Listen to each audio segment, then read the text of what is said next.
Olá, amados, graça e paz. Agora sim, agora tá uma coisa decente, porque do jeito que foi, miseriqueima, meu Deus do céu.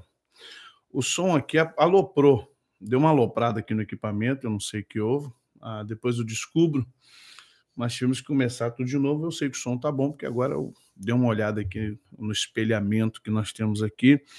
Louvo a Deus pela sua vida, graça, paz, prosperidade, sejam da parte de Cristo, nosso Senhor, sobre você, sobre a sua família.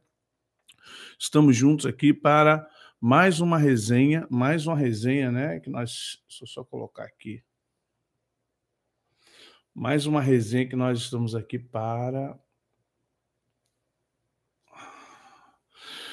crescer, né, na graça, no conhecimento de Deus. Deus abençoe cada um de vocês. Vão chegando aqui, o meu monitor está aqui conosco, Leandro Mac, YouTube Premium, né? Weis Neném, Marco Antônio, Marília Pinelli, Adilane, Raíza Souza, Thelma Cristina, Leandro Maquini, Cleide, Lidiane, Márcio MS, Valdir Nunes, Planaltina DF, um abraço, Vera Lúcia, Vera Pio, Weis Neném, Giovana Alessandra, José Roberto, Jaqueline, Lígia, um abraço, paz, Leandro, Silvana Alves, Vera Lúcia, Joana Gomes, chega sempre cedinho aqui, Resistência Apologética, Luísa Santos, Ariane Santos, Ana Paula Jesus. Olha o pessoal que é parceiro, todo mundo de verde é parceiro, seja parceiro do canal, nos ajude, gente. Olha, tem sido difícil trabalhar com o YouTube, né? Vocês sabem que o cerco está apertando para nós.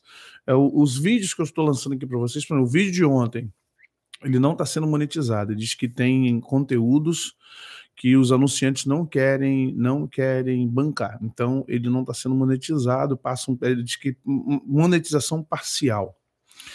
E possivelmente hoje, e todas as vezes que eu falar de alguma coisa com relação a golpe, política, que a gente denunciar, toda vez que a gente falar, entrar nessa seara, infelizmente o YouTube vai dizer que nós não podemos monetizar nada. E olha que eu quase não monetizo, não gosto, mas peço a vocês, me ajude sendo parceiros. Você faça como vocês fazem com o Brasil Paralelo, como eu faço. Se vocês me ajudarem na parceria, primeiro eu vou tirar os comerciais. Começam que eu já vou, né, me disponibilizar para tirar os comerciais. Segundo, isso ajudaria bastante a gente aqui, não dependendo do YouTube, não ficando preso, né? Até que um dia, infelizmente, ele possa vir a tentar nos minar. Mas, por enquanto, né, a gente está aqui buscando esse entendimento. Então, nos ajude para que a gente melhore cada vez mais nossa programação, cada vez mais o intuito seja esse, a gente dá uma melhorada naquilo que nós temos aqui como proposta. Deixa eu tirar um pouquinho a tela daqui, isso.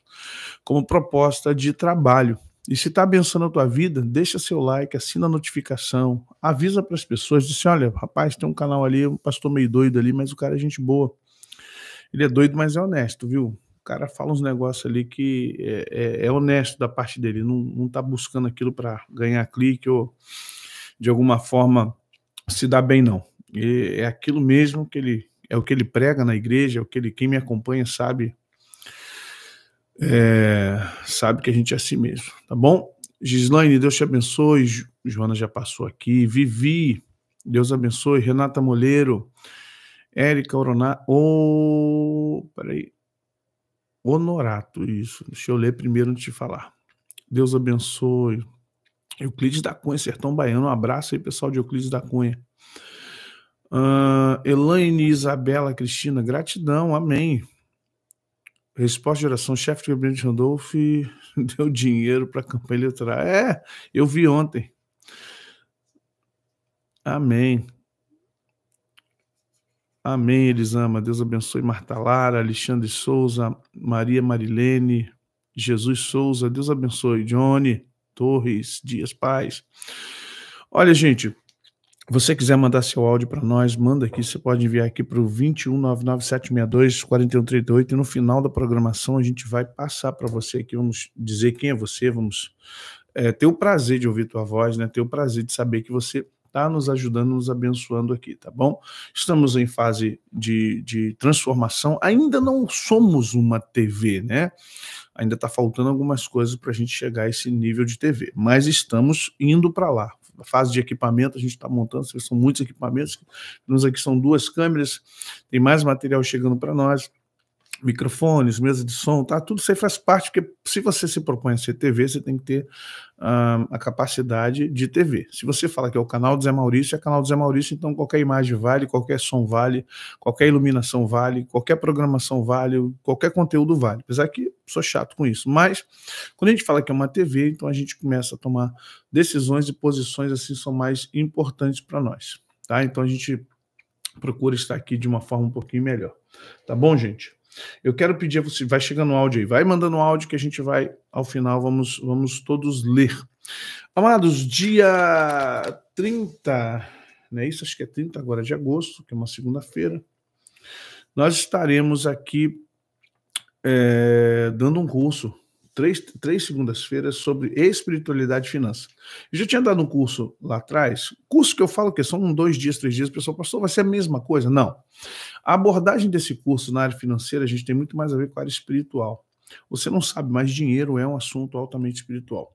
Você pode achar que não, mas dinheiro é um assunto altamente espiritual e requer um cuidado muito grande da nossa parte. O dinheiro não é a raiz de todos os males. A raiz de todos os males é o apego, é o amor ao dinheiro. O dinheiro, ele traz energia. Energia que eu falo, energia em todos os sentidos, né? Você não sabe se essa nota de 10 que está na sua mão estava na bolsa da prostituta. Você não sabe se essa nota de 100 reais acabou de sair da mão do traficante. Você não sabe se essa nota de 50 reais estava na mão do bicheiro ou de um contraventor. Você não sabe que esses 20 reais devem ter saído da mão de um policial que recebeu propina. Então, preste atenção como o dinheiro tem a ver com espiritualidade. Ah, mas eu santifico tudo. Olha só, santificação é uma consciência e uma construção. Não vem com esse papo para mim, não. Por que nós oramos pela comida já que somos santos? Porque a gente sabe que é uma construção. Então a gente ora agradecendo a Deus, primeiro gerando gratidão, depois consagração. Então a oração para a comida é gratidão e consagração. O dinheiro é a mesma coisa, é gratidão e consagração. Só que a maioria de nós não faz isso. A maioria de nós não pega o dinheiro e diz, Senhor, te agradeço por esse dinheiro que está na minha mão e consagro ele a ti. Duvido que você tenha... poucas pessoas fazem isso quando recebem o salário. Mas estou falando de você ir no mercado. Ah, mas se eu fizer isso toda hora... Sim, mas vamos entender... Aí, mas tem outras percepções, eu estou falando aqui algo em parte, fracionado. Tem outras coisas também. Aí, quando você é a pessoa que possui o portador do dinheiro, você é o portador, aí tem a questão administrativa. Então, estou falando da parte espiritual, né? Eu estou citando um bloquinho, um trocinho pequenininho da parte espiritual. Tem outras partes também. Então, você quer fazer esse curso? Quer aprender? Quer entender o que eu faço com o meu dinheiro? Como é que eu consigo as coisas? Então, você participa lá, fala pro 21, fala com a Josiane no 21 99 210 6828 e ela vai te dar instruções. Qual o valor disso aí? Olha, é muito caro, hein, gente? Muito caro. Não sei se vocês vão conseguir pagar, não, tá? É muito caro. Olha, é um dinheiro assim. Eu acho que só os ricos vão poder pagar esse curso. R$5 por aula, tá bom? Deus abençoe vocês. Mas fácil, eu sei que é um conteúdo que possivelmente vai ajudar muito a você, tá bom? Dito isso, vamos trabalhar a nossa resenha. Essa semana a nossa resenha é Brasília, tá, gente? Lembrando que a nossa resenha essa semana toda ela é Brasília. Semana passada falamos de algumas coisas importantes, tal, mas é importante que você entenda que está chegando aí o 7 de setembro e por isso que eu estou, nessa ocasião, buscando estar junto de vocês no que é importante aprender. Vamos abordar muito história, né? Abordamos geopolítica semana passada. Tem gente que fica assim, mas não era um canal de coisas espirituais, porque agora está perdendo foco. Acho legal quando alguém escreve para mim que está perdendo foco. Oh, Jesus! Bando de alienado. Bando de alienado. Como é que pode, cara? A pessoa fala que está perdendo foco, o entendimento da política brasileira, da história, das legalidades, do legado, sabe? Eu fico assim, meu Deus do céu. Como é que pode, gente?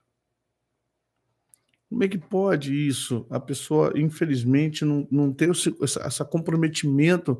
Aí quer que o Brasil seja um lugar melhor. Vamos orar, gente. Oração é direcionamento. Oração não é só você abrir a boca e falar com Deus, não. A sua oração ela é passível de inteligência, de razão. A sua oração com Deus, Deus é um ser inteligente. Antes de tudo, ele é espírito. Importa que seus adoradores o adorem em espírito e verdade. Mas se você vê com quem Deus sempre trabalhou, na maioria das vezes, além de serem pessoas sensíveis, eram pessoas muito inteligentes. Então Deus requer que aqueles que estejam com ele também tenham um pouquinho de inteligência para falar com ele. Tá bom? Ah, mas Deus não sabe tudo? Ele precisa que eu fale? É verdade, o salmista diz: antes que eu abra minha boca, antes mesmo que venha a palavra na minha boca, tu já sabes que vem no meu coração. Tu me sondas e me conheces, tudo bem.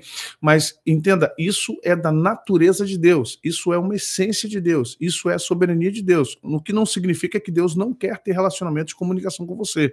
E para você crescer, preste atenção, você tem que aprender a falar com Deus. Ok, gente? Isso, mas aqui tem um cunho espiritual. Vocês sabem que eu trago tudo isso, mas ao final eu sempre digo a vocês: vamos lá. Eu não vou poder muito, Silvano, é muito caro, Silvano, já falei. A gente pode parcelar em 5 vezes, Marcão. 5 vezes sem juros a gente parcela aqui, tá? A gente paga R$1 por mês, queridos. Deus abençoe, Marco. Um abraço, Tatá, Rose, tá bom? Um abraço a todos os filhões aí. Amados, vamos lá. Nunca escondi de vocês há muitos anos. Gosto muito de humanas, filosofia, psicologia, sociologia, antropologia, geopolítica também. Gosto de algumas. Gosto de área. Gosto das áreas também de exatas, mas não sou tão aficionado em exatas como sou em humanas, principalmente história, né? E por quê? Quando a gente começa a trabalhar com intercessão profética, com área profética, a gente é obrigado a retornar a ter conhecimento histórico para poder compreender ou fazer a leitura correta daquilo que nós precisamos como percepção do todo. Senão você acaba batalhando, fazendo uma batalha espiritual, que ela vai falhar em algum ponto. E eu não sei quantos de vocês já entraram em processos de oração, de libertação de território, eu não sei quantos, né? Eu não sei se todos têm essa habilidade. Mas eu já entrei e já perdi, e já me senti derrotado, e depois eu vi que eu não me preparei de forma correta. E por justamente não ter me preparado de forma correta, é que eu tive algumas derrotas. Depois que eu aprendi, a coisa ficou um pouco mais tranquila e mais fácil. Hoje consigo entrar numa região, consigo ficar numa região e pedir a Deus, e claro, trabalhando, orando, intercedendo, mudando a região. O prédio onde eu estou, antigamente era lugar de matadouro. Viemos para cá como igreja, aqui atrás era Cimento Branco Votoran, Cimento Votoran. Cimento Irajazinho. E depois a empresa foi embora, ficou Montura aqui químico. Hoje é um condomínio lindo aqui atrás. Aqui tinha despacho de várias religiões, nunca mais teve. Fizemos decretos aqui, ficamos aqui 10 anos. Onde a igreja está durante 2 anos, agora 2 anos, antes de ir para lá, a rua era lugar de assalto, dia sim, dia não, dia sim, dia não, dia sim, dia sim. Escura, ninguém ficava na rua, hoje não tem mais assalto, as pessoas ficam na rua, a rua é movimentada, a igreja virou uma referência, em 2 anos viramos uma referência para a rua e para o bairro. Ou seja, tudo isso é fruto de uma percepção histórica do local. Eu já mapeei os bairros de lá, daqui, mapeei quase o Rio de Janeiro todo em alguns aspectos, e tem muitos mapeamentos do Brasil em vários municípios que eu já fui, cidades, Norte, Nordeste, Sul. Eu tenho pouco mapeamento do Centro-Oeste, mas tem muita coisa do Sudeste, do Sul, do Norte e Nordeste. Então, a gente aprende a trabalhar com a história. É importante que a gente entenda isso. Por isso que a gente bate muito na questão histórica. Então, eu quero que vocês voltem comigo e entendam que a gente vai trabalhar com o Processo Brasil. Vamos estar imbuídos dessa questão do Brasil. É importante que vocês nos ajudem e compreendam quais são as ações que nós estamos buscando aqui. E já de cara, nós vamos ver quais são os golpes que o Brasil tem. Primeiro golpe que o Brasil tem, gente, e por que isso é importante saber, é o golpe do Tratado de Tordesilhas. Nós vamos entender que o mundo, no século XVI, nos anos 1500, né, 1400 e pouquinho, 1470, nós tivemos as navegações chamadas hoje de italianas. Nós tivemos as grandes navegações de descoberta.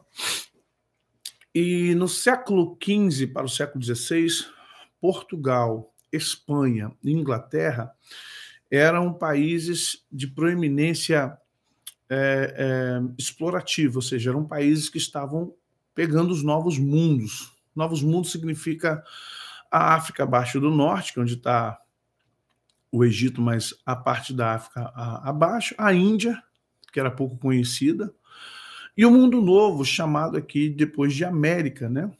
Tanto a do norte, a central e a sul, que não tinha essa percepção de norte, central e sul. Então, aquela questão de mundo novo. Então, é interessante que Espanha e Portugal eles tinham um pensamento megalomaníaco, né? Porque eles não dividiram só o Brasil, eles dividiram a América Latina, dividiram quase o mundo todo, porque eles entendiam que tudo era deles, né? Então, Espanha e Portugal, dentro desse território, criaram aqui o que eles chamaram de Tratado de Tordesilhas, que vocês estão vendo, que rezava que essa parte laranja ou amarelada, né, pertencia a Portugal, e toda a parte de dentro, fora dessa possessão, pertencia à Espanha. Só que ninguém, gente, tinha um conhecimento profundo do tamanho. Eles tinham, claro, mapas até muito bem feitos. Eles tinham até uma percepção de tamanho e tal, mas não como hoje. Hoje nós temos satélites, hoje temos drones, nós temos uma série de aspectos, né, a qual podemos fazer uma boa leitura, em que podemos fazer uma boa leitura de um território. Mas vamos lá, primeiro golpe no Brasil foi o golpe de Tordesilhas. Eu falo o golpe já de ser descoberto, né, a partir da descoberta. Por que eu estou falando isso? Porque esse tratado não foi respeitado por Portugal. Na verdade, Portugal deu um balão apagado na Espanha e cada vez mais eles iam conquistando uma região adentro, região adentro, região adentro. Muitas das fronteiras que nós conhecemos, como de Bolívia, Paraguai, depois nós vamos ver Argentina e Uruguai entrando numa guerra junto com o Brasil contra o Paraguai, né, por causa das questões portuárias, aí o Rio da Prata. Então nós vamos entender que todas essas fronteiras que hoje a gente vê como fronteira, elas não existiam dessa forma não, tá, gente? Essas fronteiras, elas foram, na verdade, muitas delas, no final do século XIX para o século XX, é que começou a se delinear verdadeiramente Paraguai, Argentina, Bolívia. Por exemplo, Paraguai o Paraguai, naturalmente, deveria ser parte da Argentina. O Paraguai se desmembrou da Argentina, e tanto que na guerra da Tríplice Aliança, que nós vamos ver antes da proclamação da República, quando o Uruguai, Argentina e Brasil guerreia contra o pequeno Paraguai, há o Solano Lopes tem aquela percepção de que a Argentina iria anexar novamente o Paraguai e a Argentina. Então muita gente não sabe disso, mas isso acontece lá no futuro. Então o que ocorre aqui, gente? O primeiro golpe que o Brasil dá é o golpe dessa possessão, é o golpe do Tratado de Tordesilhas. Começa por aí a história do Brasil, muito boa, né? Muito legal. Primeiro, se a gente fosse pensar em golpe, mas aí tem as questões das malandragens, né? Que os portugueses, literalmente, pegando os nossos nativos aqui, né?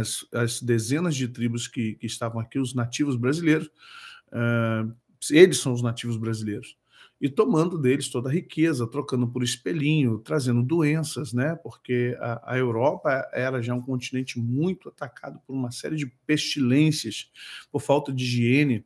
Você tem ideia, quando os portugueses chegaram aqui, eles reclamaram que os nativos tomavam muito banho. Meu Deus do céu, tem misericórdia. Até hoje deve ser assim.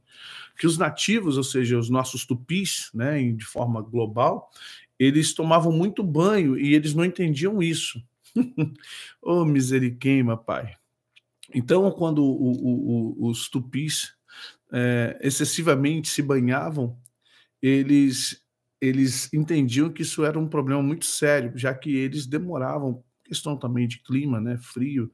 O pessoal que mora na Inglaterra, ou já foi para a Inglaterra, sabe que se você tomar 2 banhos ou tomar um banho todo dia, o povo estranha, pergunta se você tem doença. É sério, nós temos uma professora na igreja, a Leila, ela morou um bom tempo na Inglaterra, e ela, como boa brasileira que era, carioca, calor, né?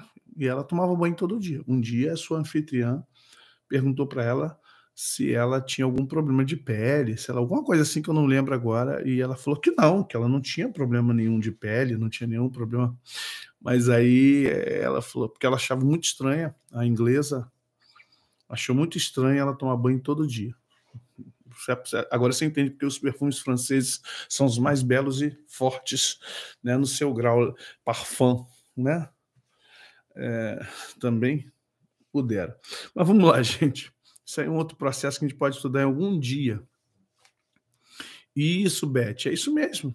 Isso, na Itália, na França, Portugal, Inglaterra. Pessoal, você tem que ficar sozinho. Se você morar junto com os outros, tiver um condomínio, é brabo, gente. Isso aí. Então vamos lá. Primeiro golpe que a gente vai ver é o golpe Tratado de Tordesilhas. Segundo golpe, esse aqui.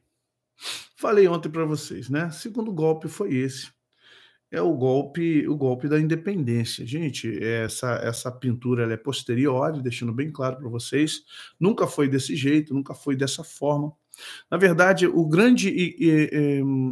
a pessoa que foi responsável por criar essas iconografias todas foi Dom Pedro II, que tinha uma espécie de lei Rouanet naquele tempo, só para vocês entenderem, e ele bancou vários artistas para fazer vários quadros tratando a história do Brasil, desde a vinda de Dom João VI, a fixação do Dom João aqui no Rio de Janeiro, as casas, a Quinta da Boa Vista, o Paço Imperial, São Cristóvão, aquela coisa toda, o centro da cidade, o porto, o Rio de Janeiro visto de cima dos morros.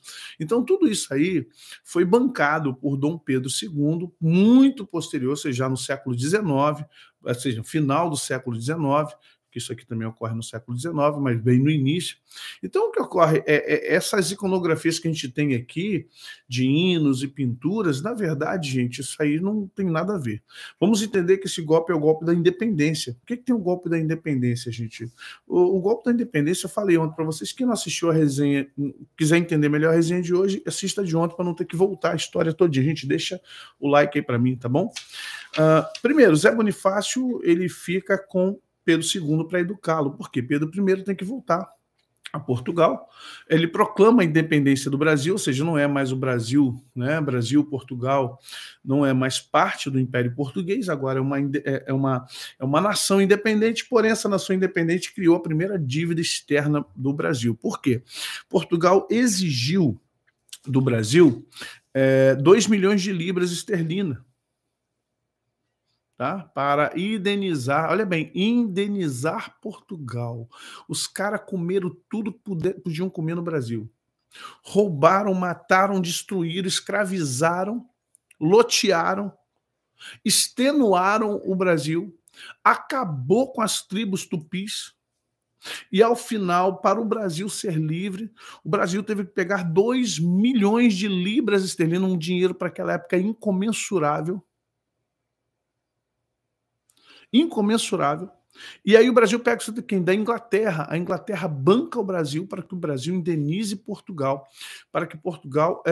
E detalhe, ainda não ficou por isso mesmo, porque Portugal depois vai reclamar novamente. Porque você tem uma sociedade, a monarquia de Portugal era uma monarquia parlamentarista, com Senado, como veio do Brasil. Dom Pedro I, quando criou a Constituinte, criou o Senado, invocou uma Constituinte de 1822 e criou leis próprias do Brasil para justamente não ficar debaixo da égide das leis de Portugal. E com isso ele proclamou a independência do Brasil com, claro, 2 milhões de libras e mais algumas coisas. Então o Brasil começa aqui sua primeira dívida externa. Você sabia disso? Não? Então vamos lá que eu vim para desconstruir. O Chacrinha disse que não veio. Como é que o Chacrinha disse? Chacrinha é meio satanás, ele falava que não veio, ele veio para confundir isso. Chacrinha dizia que não veio para explicar, mas veio para destruir, ou para destruir Satanás, mas veio para confundir. Eu não vim para confundir, eu vim para explicar, né? Até porque eu sou estudante de história, a minha biblioteca, lá 1/3 dela deve ser só de historiadores, grandes historiadores do Brasil, grandes professores da USP, da UERJ, da UFRJ, Unicamp, essa área de humanas, história, né? Filosofia, eu gosto muito e bebo muito mesmo. Eu fui dormir 5h pouca da manhã revendo aqui uns documentos do Brasil que a gente vai ver amanhã. Então vamos lá. O golpe da independência gerou o quê, gente? Gerou que Dom Pedro bancou o malandrão, se diz que o Brasil agora é independente de Portugal, mas ao final de tudo, o que ocorre? o Dom Pedro ele tinha uma fama muito ruim, ele era mulherengo, ele era playboy, ele era mulherengo. Ele adoeceu sua esposa até a sua esposa morrer. Dom Pedro II é órfão de mãe, depois será órfão de pai, porque o pai vai para Portugal. Ele tem muitas amantes, né? E toda a corte sabia disso. A fama de Dom Pedro na Europa era muito ruim, porque, na verdade, tudo que acontecia no Brasil ia como extensão para Portugal, de Portugal ia para a Europa. A Europa, gente, é um continente-país. Enquanto o Brasil é um país-continente, né, de dimensão continental, a Europa é um continente com dimensão de país. Então, o que acontece? Tudo que acontecia no Brasil, as cortes portuguesas, espanholas, francesas, até porque havia o Orleans e Bragança, tinha uma ligação com França. Né? No caso de Dom Pedro II, teve ligação com os Austraburgos, ou seja, o governo austríaco, tanto que o Dom Pedro II é alto, branco, olhos verdes, ele não tem nada de português, ele tem muito mais de austríaco do que de português, assim como a princesa Isabel, né? Olhos claros, verdes, branca, aquele perfil mesmo austríaco, ou alemão, austro-húngaro. E aí o que acontece? A fama de Dom Pedro I era de mulherengo, era de beberrão, era de fanfarrão. E no Brasil ele começou a se queimar. Vamos entender que depois do golpe da independência, nós vamos compreender que há uma pressão muito grande para que Dom Pedro I tome uma postura de rei, porque ele não tinha postura de rei. Por outro lado, Portugal também estava pressionando o Brasil, porque queria Dom Pedro lá. Dom João VI já em vias de morte, ou morto, e eles queriam que o Dom Pedro voltasse. Olha que incongruência.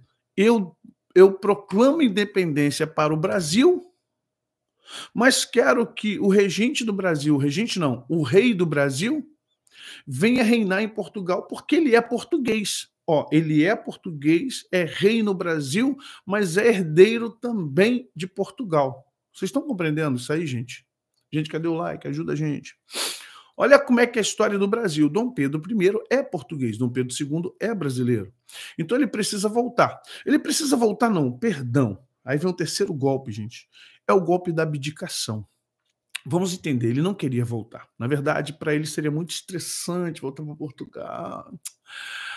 Pô, eu fico assim, será que Dom Pedro realmente era português, cara? Será que ele não era meio carioca, meio baiano, meio belenense, povo assim mais...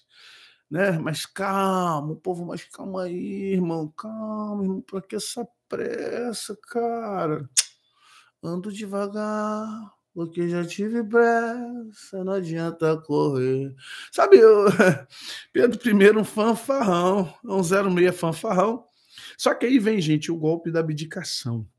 A gente vê lá o dia do fico, aquela coisa toda, né? Diga a nação que eu fico, outra baboseira, Deus me livre, gente. Ninguém merece ser enganado por tantos anos, né? Vamos lá. O que acontece no golpe da abdicação? O povo já estava muito insatisfeito com Pedro I. Muito. Por quê?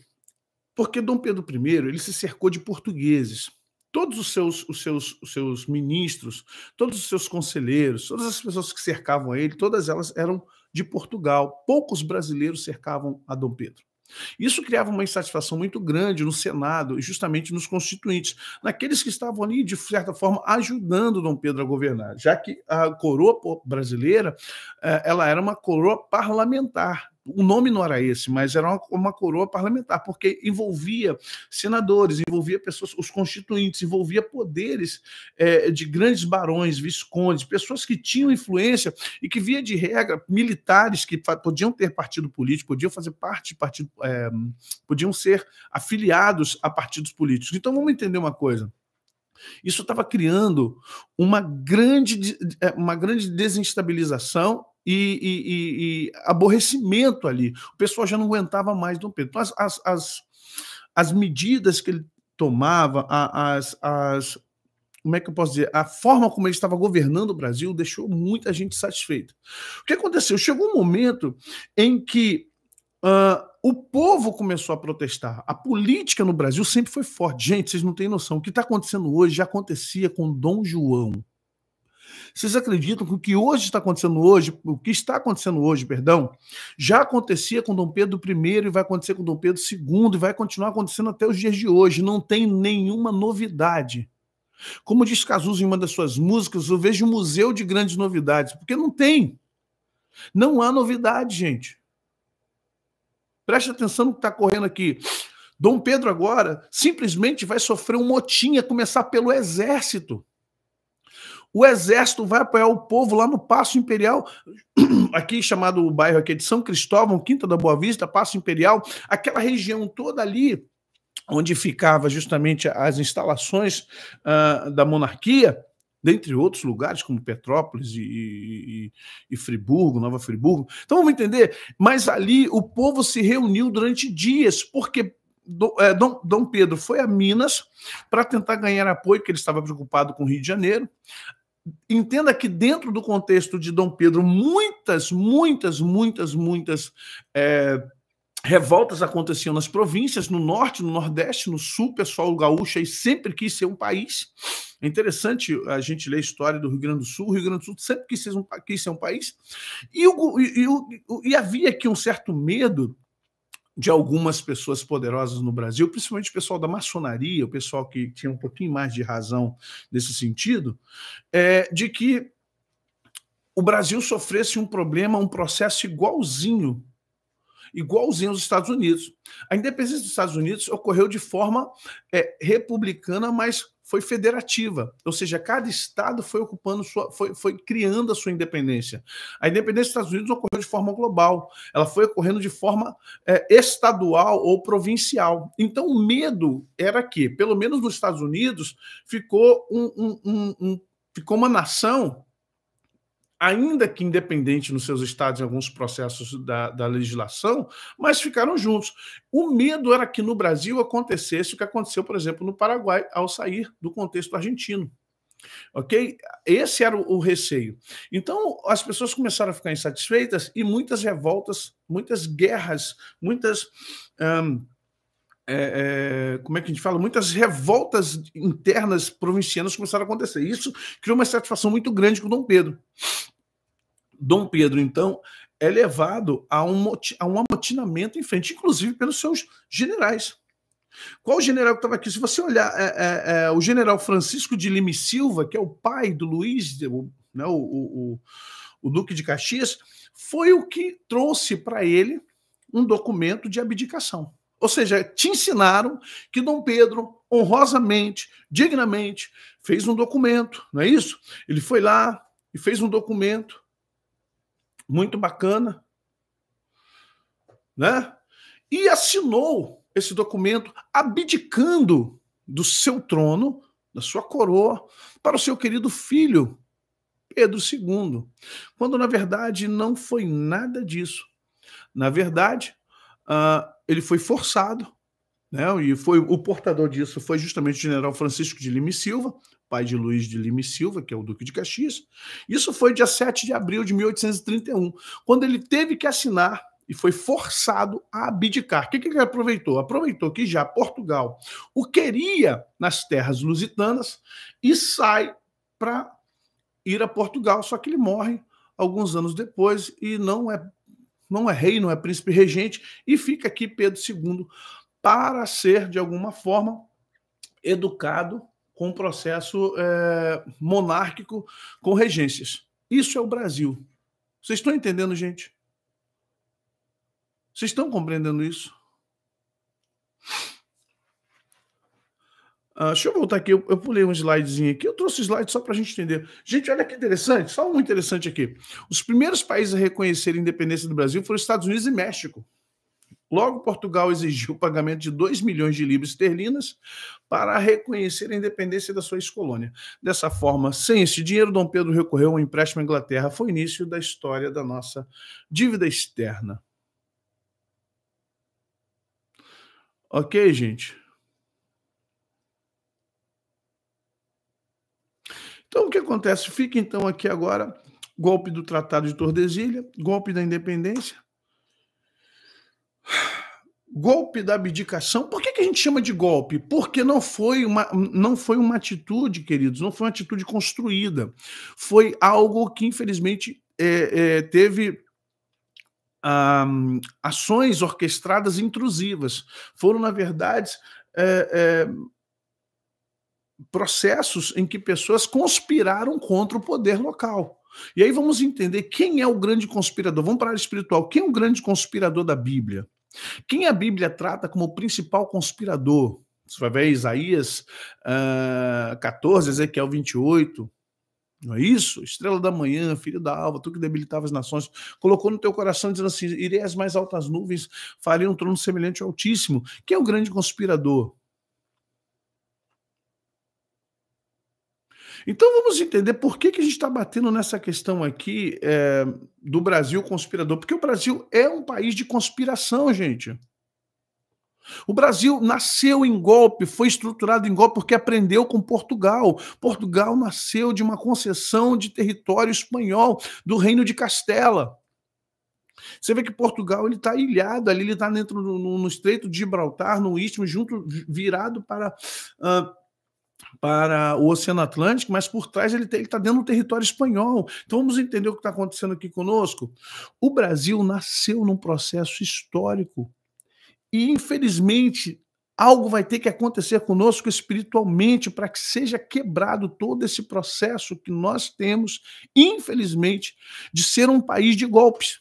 Nós somos um país de golpes. Eu só elenquei aqui 5. Mas, na verdade, devemos ter 11 ou 12 golpes na nossa história. Você tem noção disso? Você tem noção da quantidade de golpes que o Brasil tem na sua pequena história, se for comparado ao Egito? Ah, mas todo mundo tem, todos os países têm. Verdade, todos os países têm. Se a gente for estudar Egito, Grécia, Roma, assassinatos, se você estudar o Império Bizantino, se você estudar a ascensão de Maomé, o 10º, né? Se você entender como foi a ascensão do islamismo, se você entender as sucessões dos impérios romanos, tudo bem, ok, entendo, mas estamos falando de Brasil. Para você entender o que está acontecendo hoje no Brasil, você tem que recorrer ao passado e saber o que você vai fazer no dia 7 de setembro. É isso, o principal dessa semana é trazer esse entendimento. Então veio esse golpe. O golpe da abdicação, na verdade, foi um golpe do povo brasileiro, que já não estava aceitando a forma como Dom Pedro se comportava, cercado só de portugueses, não dando moral para os brasileiros, e deixando bem claro que, para ele, o importante era estar cercado dos seus patrícios e que os brasileiros, ele, no momento, ele até coloca um novo ministério com brasileiros, mas depois de um tempo ele era muito volúvel, ele era muito estranho, muito esquisito, muito inseguro. E depois de um tempo, porque ele sempre foi playboy. Então, de repente, agora ele está se vendo na obrigação de ser um imperador de uma nação. E talvez ele não estivesse preparado para isso. Talvez não fosse ele, porque, na verdade, a família Orleans e Bragança tem uma maldição. Segundo consta a história, não sei se é lenda, um monge espanhol colocou uma maldição sobre a família Orleans e Bragança e disse que nenhum primogênito seria rei. E é verdade, todos os reis da família Orleans e Bragança não foram primogênitos, eles sempre morreram. Lembrando que Dom Pedro I não é primogênito, Dom Pedro II não é primogênito, e Isabel viria porque Dom Pedro II perdeu dois filhos homens. Então vamos entender que tem algumas coisas ainda por cima que vai ficando pior ainda para nosso Brasil. Mas quer saber disso, né, irmão? Pra que bobeira? Pastor, você tinha que estar falando de Bíblia, pastor. Você tinha que estar falando de Jesus, pastor. Pastor, tá perdendo seu tempo, pastor. História, pastor. Vai dar aula então, não sei o que fazer história? Então vai dar aula então, pastor. Não está.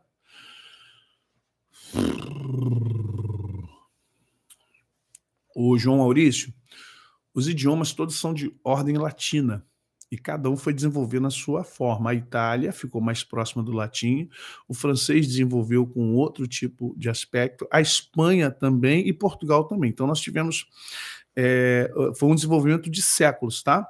A gente vai estudar filologia, o latim trouxe para nós isso aí, o italiano, o espanhol, o francês e o português.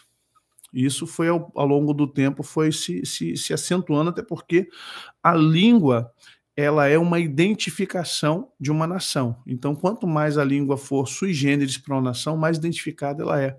Tanto que o nosso português é um português diferente de Portugal, de Angola, de outros lugares. O francês da Bélgica é um, o francês da França é um, de Bélgica é outro, tem os seus sotaques, suas cargas emocionais. Então vamos lá. Vamos lá, gente, vamos lá, para a gente poder andar aqui, é legal, é gostoso. Então veio o golpe da abdicação. Né? Ele sai e deixa Pedro II aqui, e aí Pedro II fica sob os auspícios de regências, né? Regências que serão dadas até ele fazer os 18 anos. O certo é que aos 18 anos, o Pedro II seria coroado o imperador, o rei do Brasil, é claro, assistido por um parlamento, lembrando sempre que a monarquia no Brasil ela é parlamentar. E aí traz um problema para nós. Por que o presidente da República não tem poderes tão fortes como deveria ter? Porque há em nós uma herança social, herança genética, herança espiritual, de não dar ao poder executivo a capacidade de executar. Vocês estão entendendo por que acontece isso no Brasil?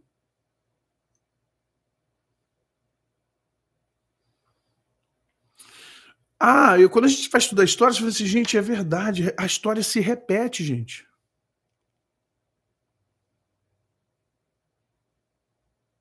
Sabe, essa coisa se repete do executivo não conseguir no Brasil, isso é histórico. O executivo no Brasil, seja ele por imperador, seja ele por presidente da República, seja ele por governança, ele não consegue governar no Brasil. Isso não é só com Bolsonaro.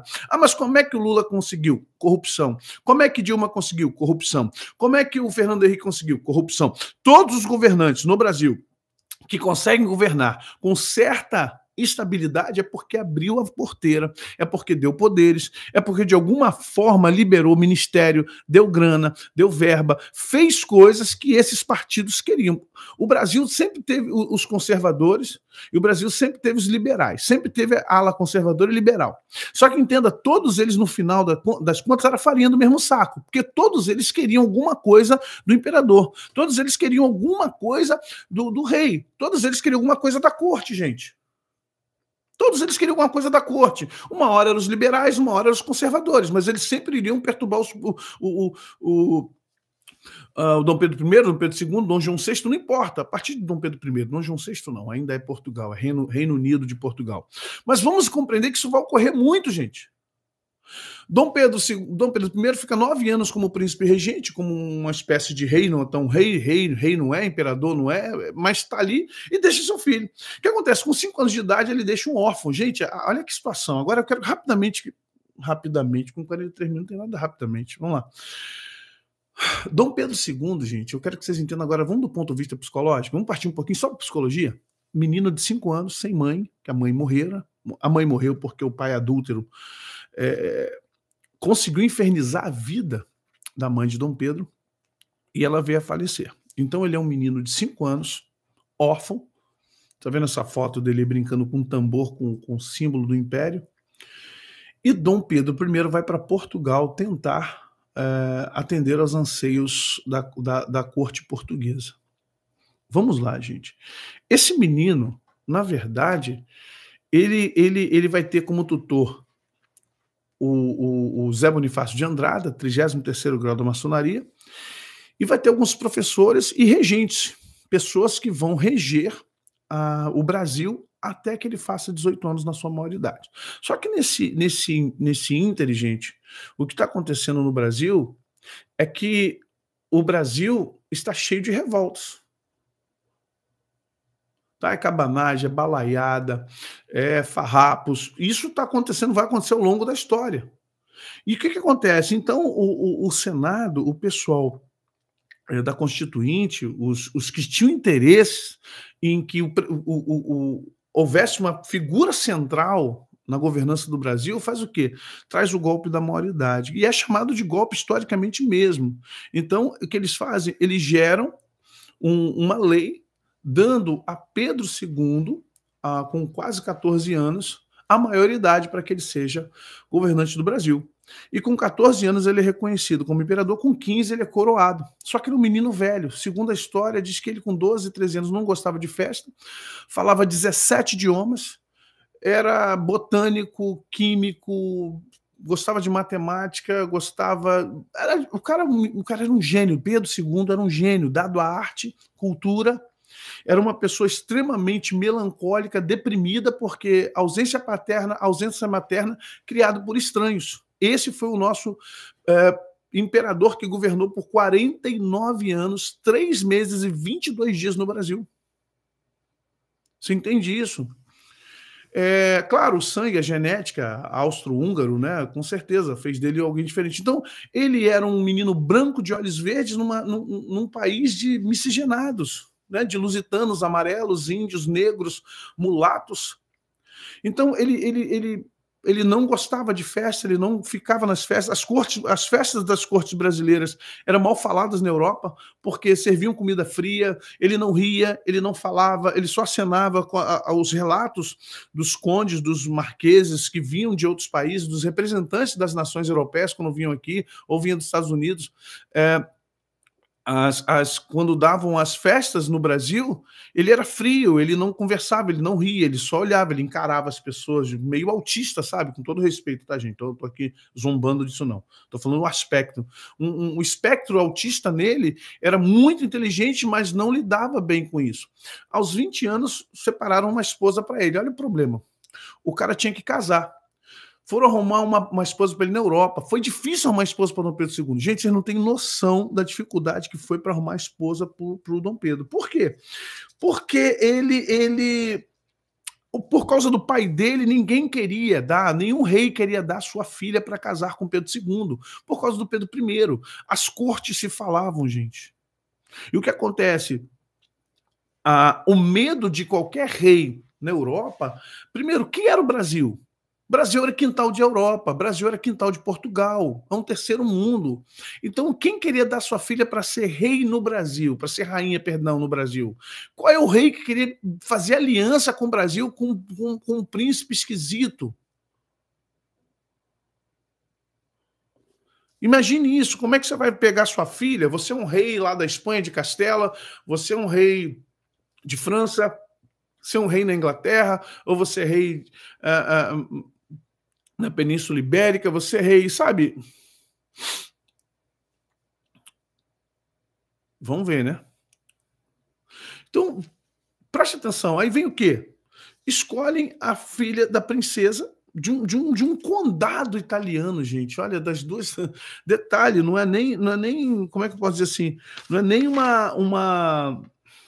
não é nem uma rainha, não pode nem dizer assim que foi uma verdadeira rainha, não. Vem aí, de repente, uma filha cheia de problemas e vem casar com Dom Pedro II. O que acontece com Dom Pedro II? Dom Pedro II fica amargurado quando ele entra no navio para ver quem era, porque mandaram um desenho para ele. Antigamente, gente, vocês estão reclamando de casamento, mandaram um desenho, uma foto, uma caricatura lá, e disseram que ali seria esposa. Ele, ficou gamado com o desenho, mas quando ele viu, assim, expectativa e realidade, sabe? Quando ele viu a realidade, Jesus... Quando ele viu quem era sua mulher, ele ficou doido, né? Chorou, chorou pro seu mordomo, que foi uma espécie de pai para ele, e ficou desesperado por aquilo que ele viu. Mas cumpriu seu papel de marido, teve 5 filhos, mas infelizmente teve vários amantes. Assim como o papai teve muitas amantes. Dom Pedro II também teve muitos amantes. Aí começam as legalidades que a gente não entende por quê.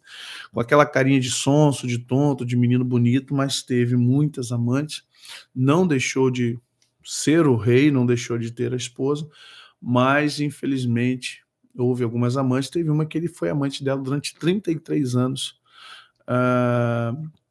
que era esposa do dono do Jornal do Comércio, se eu não me engano. Então, infelizmente, ficou nessa situação. Então tivemos esse golpe da maioridade.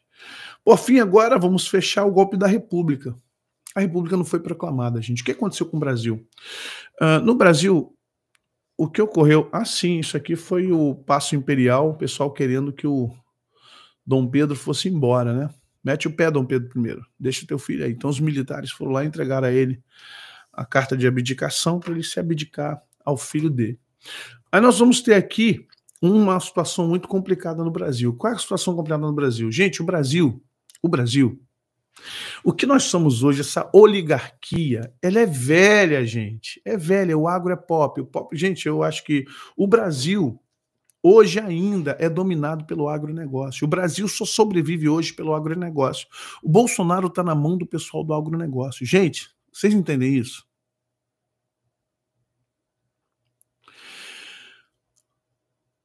Aquele momento de Dom Pedro, algumas medidas precisam ser tomadas. Primeiro, a Inglaterra, ela literalmente, ela era agora um império, já no século XIX.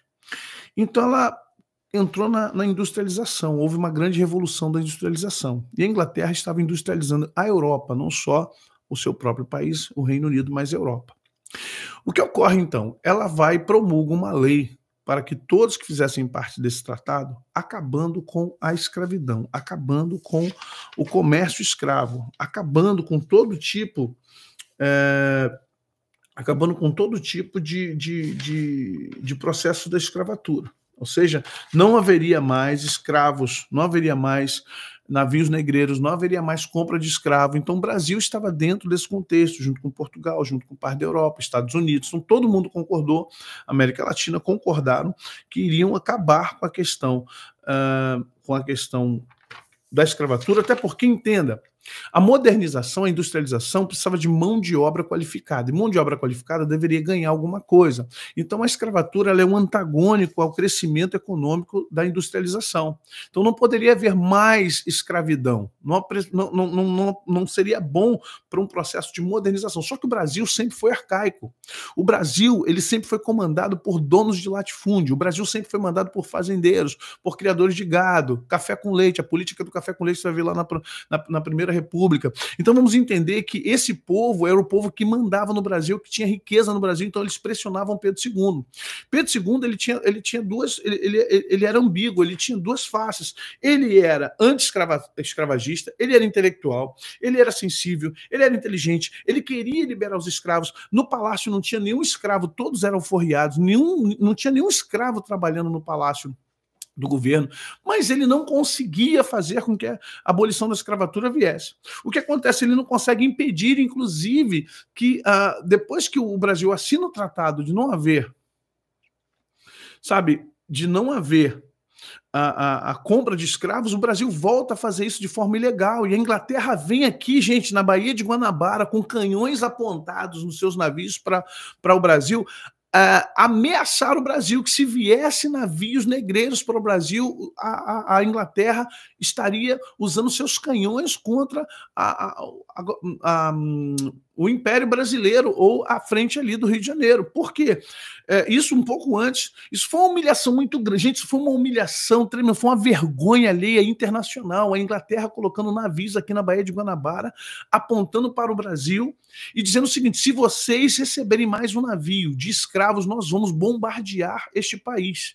E, poxa, a marinha inglesa, né, meu filho? Pelo amor de Deus, não tinha como combater. Os caras já estavam com navio a vapor, sabe? A Inglaterra já estava avançadíssima.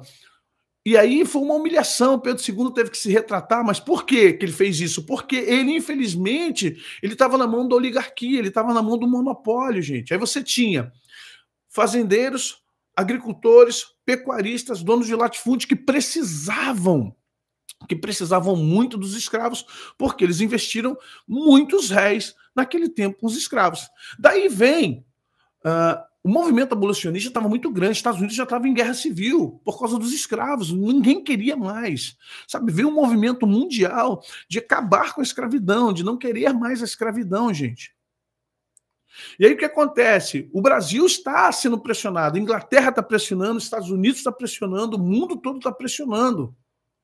O que o Brasil faz? O Pedro II, ele quer criar, ele quer gerar uma boa imagem do Brasil, mas não consegue porque ele está na mão da oligarquia. Aí você vai ver novamente governantes não conseguindo governar porque está na mão de gente poderosa, governantes não conseguindo fazer coisas que está na mão da imprensa, está na mão dos oligarcas, está na mão de gente que tem grana. E o pessoal ameaçava o Pedro II. E o Pedro II está no segundo reinado, o primeiro reinado de Pedro I, segundo reinado de Pedro II, e lá na frente ele quer que haja o terceiro reinado através da sua filha Isabel. O sonho dele é que Isabel seja a rainha regente ou a rainha do Brasil. Tanto que ele faz com que ela case com um príncipe francês, que é o Conde de ou Conde Deu, que é filho do rei francês.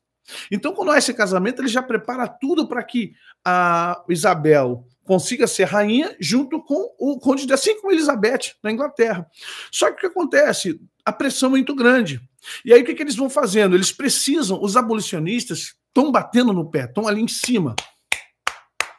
Estão ali em cima do Dom Pedro, para que ele pudesse proclamar a extinção da escravatura. Mas o que vem aí? Na verdade, começa a vir leis, pequenas leis, que, na verdade, gente, ó, vamos lá, apaga isso.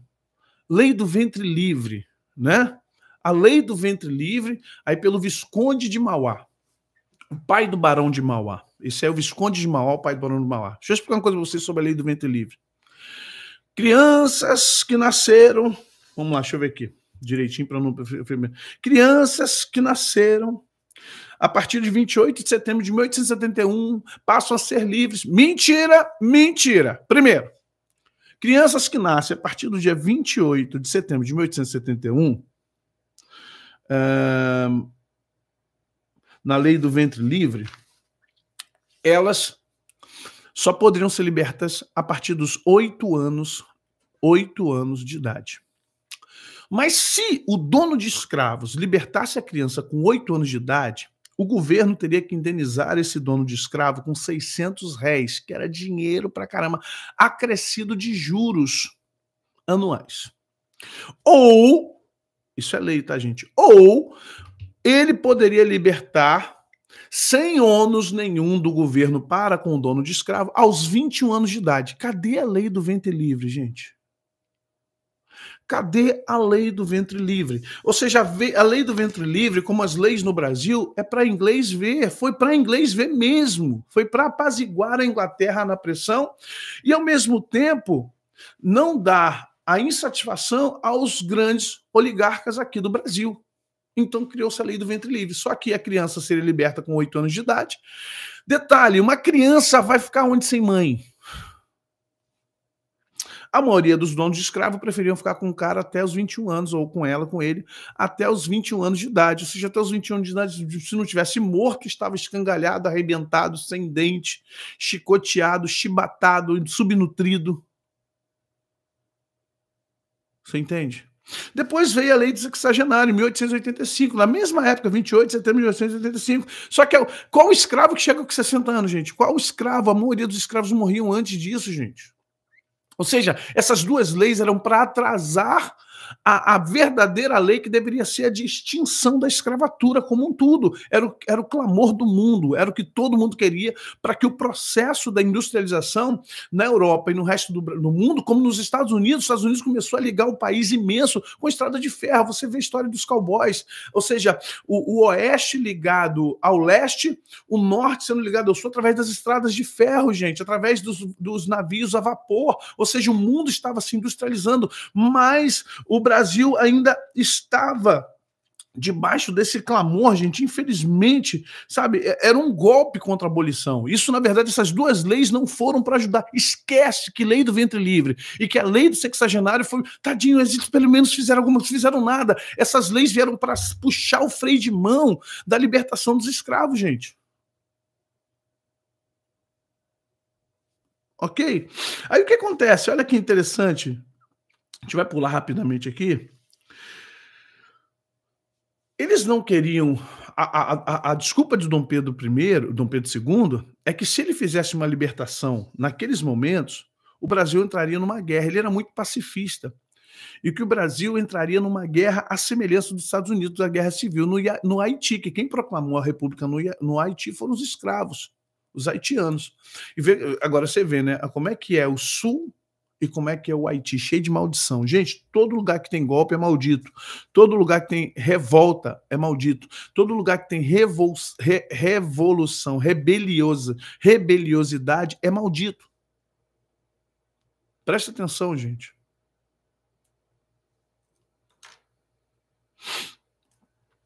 Então eles criaram essa situação, mas olha que legal que ocorre também conosco. Em 1989 até 1930, presta atenção, olha aqui, o Brasil tinha 13% de indústria e 69% de agricultura.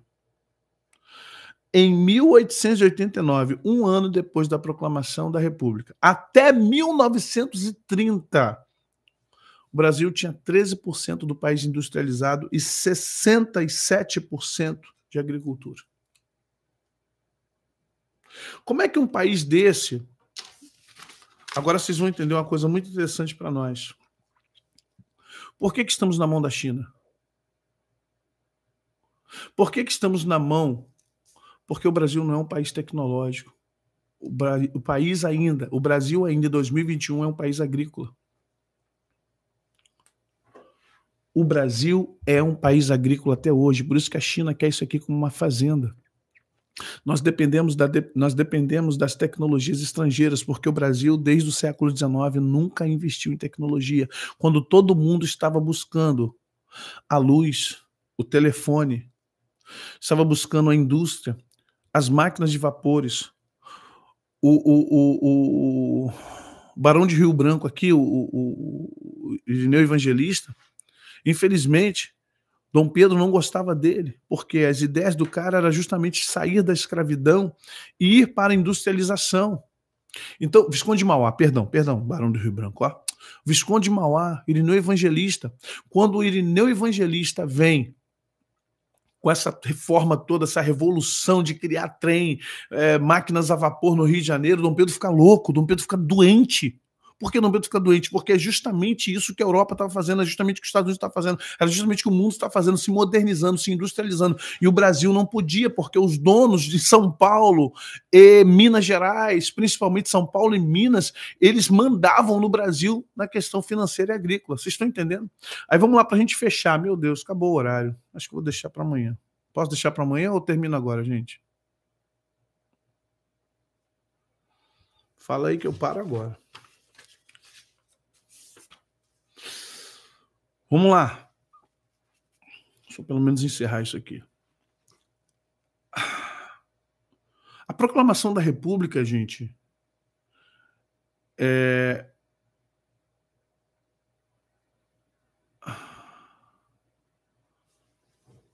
Tá bom, vamos lá. A proclamação da República vem quando? Quando é que a proclamação da República vem? Quando Isabel tem a coragem de fazer o que seu pai não faz. Ela assina, finalmente, no dia 13 de maio de 1800, ela assina finalmente, ela vai assinar a lei de extinção da escravidão, pelo menos em tese. E isso cria um problema seríssimo, porque agora não tem mais indenização. Então o pessoal da agricultura, o agronegócio, agora fica louco. Como é que eles vão fazer? Fechar os portos para criar uma lei para acabar com a escravidão, com o comércio escravagista. A Inglaterra ameaçou. Lei do ventre livre. Tudo bem, não funcionou. Lei do sexagenário também não funcionou. Então eles entendiam, junto com Dom Pedro, que tinha que ser aos poucos. Aos poucos, não pode ser de uma vez. A gente tem que dar tempo para o pessoal amargar o prejuízo e pelo menos eles conseguirem rever os prejuízos, porque escravo para eles era um comércio, era uma mercadoria, não era ser humano. Entenda? Passou até um... Escravo, cachorro, boi, tudo igual. Era igual a mulher na Bíblia do Antigo Testamento, era um negócio. E Isabel já não queria isso. Isabel falou, gente, ela era moderna, ela ia para a França, ela ia para a Itália. O que acontece? Quando ela vai para a França, quando ela vai com Conde de para ver como é que estava o mundo e voltar para o Brasil para implementar as modernidades aqui no Brasil, Dom Pedro II fica muito doente aqui em Petrópolis. E o que acontece? Ele é o rei do Brasil, o imperador do Brasil. A Isabel é uma princesa que pode ser regente, porque ela pode reger enquanto o pai não está. Mas também tem, gente, o Conde de é um príncipe, passa a ser um príncipe. O terceiro reinado já estava todo preparado para Isabel e o Conde de ficar aqui. Só que acontece, quando ele fica doente, gente, nós vamos entender que tudo é tramado para que dê a impressão que Isabel largou o Brasil e estava passeando, quando na verdade ela não estava passeando, ela estava implementando modernidades e alianças para industrializar o Brasil e preparar o Brasil para sair agora no século XX. A ideia deles no terceiro reinado era fazer o Brasil, a partir do século XX, crescer. Mas sempre tem as forças antagonistas atrasadas que querem o poder pelo poder. Então Isabel era uma ameaça muito grande, porque ela era a terceira geração, agora muito melhor que o pai, porque ela tinha coragem que o pai não tinha. Tinha inteligência do pai, tinha modernidade do pai, estava casado com um cara inteligente, tinha aliança na Europa com a França e poderia levar o Brasil agora a estar junto com o primeiro mundo, Estados Unidos e Europa. Vocês estão entendendo isso, gente? Vocês estão compreendendo? Então Isabel já estava preparada para começar o terceiro reinado. O que ela faz? Ela vai e assina a Lei Áurea, e ela talvez não tivesse noção do poder. Eu falo assim, olha, eu quando olho para Isabel, eu vejo Bolsonaro. A Isabel não tinha noção do tamanho dos inimigos que ela tinha à frente dela. Você entende isso? Ela não tinha noção do tamanho do que ela estava enfrentando. E tinha um cara chamado Barão de Cotegipe, inteligentíssimo. O Barão de Cotegipe é o cara que era uma espécie de primeiro-ministro nessa monarquia parlamentar. E o Barão de Cotegipe faz o quê? Ele incendeia, ele fala para Isabel que o pai está bem e diz para a constituinte aqui, para os políticos do Brasil, que Isabel não está nem aí para o país. Quando Isabel vem, que a coisa está feia mesmo, o pai já está quase morrendo. Né? Quando ela chega ao Brasil e vê, então ela leva Dom Pedro para a Europa para ser tratado na Europa, porque a medicina lá era mais avançada. E com isso, o Barão de Cotegipe está aqui junto com militares, junto com os oligarcas, junto com esquerdistas. Já havia comuna aqui, tá? Junto com a comuna, junto com gente que era republicana. Ou seja, muita gente aqui já estava preparando o golpe. Juntaram-se com os militares e, infelizmente, no dia 15 de novembro de 1889, eles deram o último golpe. Faltava agora o golpe da República. Que, na verdade, não tem... Se você olhar para a foto,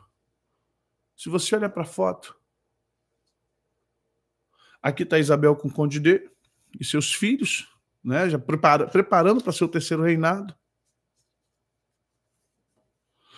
Mas se você olhar nas fotos, cadê o povo? Essa é uma foto da proclamação da República. Só tem militares. Só tem militares, e se você olhar, além de militares, só tem o quê? Oligarcas. Gente do governo. O povo não quis proclamar república. O povo não pediu república. O povo gostava de Pedro II, por incrível que pareça, porque ele modernizou o Brasil, gente. Pedro II, ele era inteligente, ele modernizou o Brasil, ele melhorou os aspectos sociais do Brasil, ele não tinha escravos, só que ele era, infelizmente, ficava manipulado na mão do poder. E Isabel era melhor que ele. Ela seria uma excelente rainha junto com o Conde D. Claro, excelente que eu falo na comparação de Dom João VI, Pedro I e ele. Ela viria com modernização, ela industrializaria o país. Só que isso é um perigo, mudar o país. A imprensa odiou Isabel, a imprensa odiava Conde D, a imprensa odiava Pedro II, como hoje a imprensa odeia Bolsonaro, a imprensa odeia modernidade, a imprensa ela vem batendo. Então ela usa o quê? Justamente os utensílios que tinha naquele tempo, os constituintes, os senadores, e agora, e junto também os militares, parte da maçonaria, parte da Igreja Católica, e por fim, você vai ver que tudo isso foi golpe. O Brasil vive em golpes. Se a gente amanhã a gente vai falar da República, e você vai ver que o Deodoro da Fonseca não fica 2 anos, depois vai Floriano Peixoto, ou seja, vai dar tudo errado. O Brasil, ele entra numa espiral, gente, horrível. Você está entendendo isso, gente? A história tem várias visões, eu estou dando a minha, aquilo que eu procurei aprender melhor ainda com os mestres, os doutores e PhDs de história. A história sempre será revista, gente. Eu também aprendi muito. Já podeis dar pátria. Cuidado, liberdade, liberdade, abre as asas sobre nós, nas lutas, na tempestade. Nada disso, esquece. Esquece. Infelizmente, esse é o Brasil que nós temos. Não houve proclamação da República, houve o golpe. O Brasil foi tomado no golpe. a pessoa que deveria estar à frente do Brasil era justamente a Isabel de Orleans e Bragança, junto com seu marido.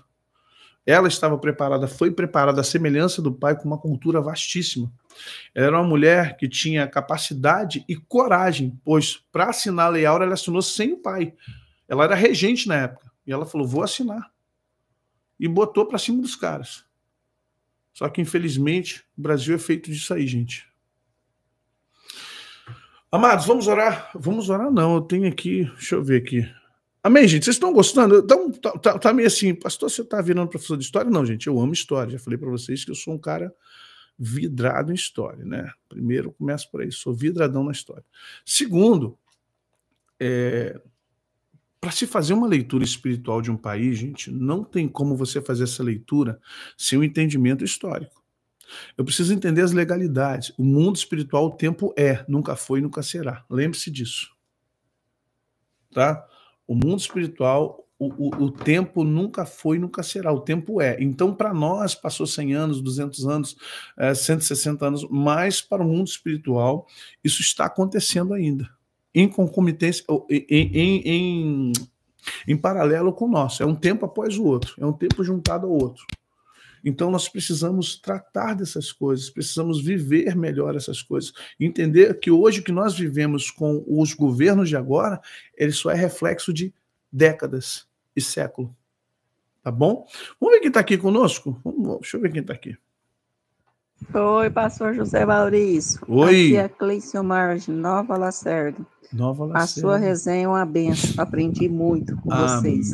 Aprendo, né, com vocês. Deus, quando encontrei este canal. Deus abençoe vocês todos. Amém. Obrigado, querido. Nova Lacerda, um abraço. Paz, pastor José Maurício. Paz. Tudo bem? Tudo. Aqui quem fala é o Johnny e a Vanessa de São Pedro. Johnny, São Pedro. Estado de São Paulo. Amém, querido. E só temos a agradecer por tudo que o senhor tem feito. Amém. Através dos ensinamentos, né? Depois que começamos a te acompanhar, Deus tem acrescentado muito em nosso ministério. Amém. Estamos aprendendo muito com o senhor. Amém. Um grande abraço aí, Deus abençoe. Amém, glória a Deus. Johnny, Vanessa, um abraço, tive o prazer de conhecê-los lá na igreja, nos seminários, Deus é bom demais. Obrigado pela vida de vocês, gente, Deus abençoe a cada um de vocês, obrigado pelo carinho, obrigado pela participação de vocês, sempre juntos, e isso é importante para mim, importante para o canal, deixando bem claro que o canal só está aqui porque tem esse comprometimento com vocês, porque tem esse comprometimento de estar ensinando. Tenha paciência, essa semana a gente está bem histórico, né? Mas faz parte. Vamos entender que isso aqui é um entendimento para que você possa até orar pela nação, orar de uma forma mais correta, uma oração bem mais ampla, né? Na amplitude do entendimento. Gente, isso aqui não é nem 10% da história. Eu pulei muita coisa aqui, porque são detalhezinhos, né? Mas estudem, corra atrás. Eu vou trazer, no final de semana, eu vou trazer uma pilha de livros que eu vou orientar vocês a lerem, de autores sérios, né? Autores que são catedráticos, pessoas que estão reescrevendo a história. A Guerra do Paraguai merece um capítulo especial aqui. Gente, a gente tem uma legalidade com o Paraguai, nós acabamos com o Paraguai. Essa guerra da Tríplice Aliança acabou com o Paraguai. Até hoje eles são magoados com isso. Até hoje, a guerra aconteceu entre 1864 e 1870, mas até hoje nós acabamos com o Paraguai. Temos uma legalidade muito grande, Argentina, Brasil e Uruguai, por questões políticas. Dom Pedro é culpado. General Osório meteu o pé que falou assim, isso não é guerra, estavam matando crianças. Mas é outra coisa, é outro estado. Vamos orar, vamos agradecer a Deus. Pai, obrigado pelo entendimento, obrigado pela tua graça, obrigado por tudo que o Senhor tem feito por nós. Queremos, ó Pai, com esse conhecimento, fazer a diferença nas nossas vidas. Queremos buscar, ó Pai, muito mais de Ti. Ajuda o Brasil, Pai. Nos ajude a orar por essa nação, Pai. Caia por terra toda a corrupção, cai por terra, Deus, toda a oligarquia, cai por terra toda a vontade de manter o Brasil atrasado nas trevas, Pai. Cai por terra, Pai, todo o movimento de xadrez, Senhor, de bruxaria, de satanismo, Pai. Toda a intelectualidade maligna que tenta, Deus, acabar com o Brasil, todo o interesse, todo o ego, Pai, que não olha para o povo, que odeia o povo, que na verdade, Pai, só olha para os que estão lá em cima. Senhor, tem misericórdia, em nome de Jesus. olha para nós, nos ajuda, nos dá graça, nos orienta para que possamos, Pai, orar de forma correta, interceder de forma correta e, ao final de tudo, ver o Teu nome sendo glorificado. Obrigado, Pai, por mais um dia, pelos meus irmãos, por essa resenha, que nós possamos, no nome de Jesus, crescer na graça e no conhecimento para a glória de Deus, Pai, Deus Filho e o Espírito Santo. Amém. Deus abençoe, queridos. Até amanhã, ao meio-dia, nós estamos aqui de volta, se Deus assim nos permitir. Vamos orar pelo nosso país, vamos interceder pela nossa nação, vamos clamar a Deus para que nós possamos viver bem, para que possamos, como diz o apóstolo Paulo, intercedendo pelos reis, pelos príncipes, que as coisas vão bem para a gente, tá bom? Deus abençoe vocês, graça, paz e prosperidade sejam da parte de Cristo. Amém.